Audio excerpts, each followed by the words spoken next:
একজন সফল রাজনীতিবিদের সার্থক বিদায়।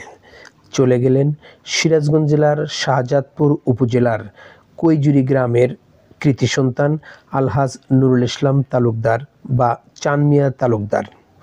তিনি এরশাদ সাহেবের আমলে দুইবার সিরাজগঞ্জ ৬-এর জাতীয় সংসদ সদস্য ছিলেন। তার আগে তিনি ছিলেন কৈজুরি ইউনিয়নের ২বারের সাবেক সফল চেয়ারম্যান। এই দীর্ঘ বর্ণাঢ্য রাজনৈতিক ক্যারিয়ারের পরেও তিনি বাকি জীবন কাটিয়েছেন একেবারেই সাদামাটাভাবে সাধারণ মানুষের সঙ্গে। তিনি একেবারেই লুঙ্গি পরে, স্যান্ডেল পরে গ্রামের মেঠোপথে হেঁটেছেন, সাধারণ মানুষের সঙ্গে মিলেমিশে থেকেছেন। কখনো তাকে দেখে বোঝার উপায়ই ছিল না যে তিনি ২বারের সংসদ সদস্য ছিলেন। অথচ ব্যক্তি জীবনে, সংসার জীবনে তার মেয়েরাও অনেক ভালো ভালো পজিশনে আছেন। তার মেয়েরা অনেক বলার পরেও সে কিন্তু কখনো শহরে গিয়ে থাকেন নাই, গ্রামে থাকতেই তিনি বেশি ভালোবাসতেন।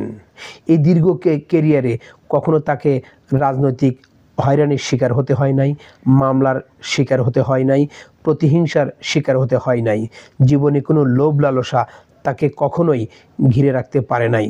সমস্ত কিছুর ঊর্ধ্বে তিনি থেকেছেন। আর এ কারণেই তার চিরবিদায়ে আশেপাশের বিভিন্ন মানুষ এসেছিলেন তাকে বিদায় জানাতে। আমাদের এই রাজনীতিবিদের কেরিয়ার থেকে অবশ্যই শিক্ষা গ্রহণ করার আছে। বর্তমানের রাজনীতিবিদরা যেভাবে লাইফ অতিবাহিত করেন তাতে তাদের শেষ পরিণতিটা কখনোই ভালো হয় না।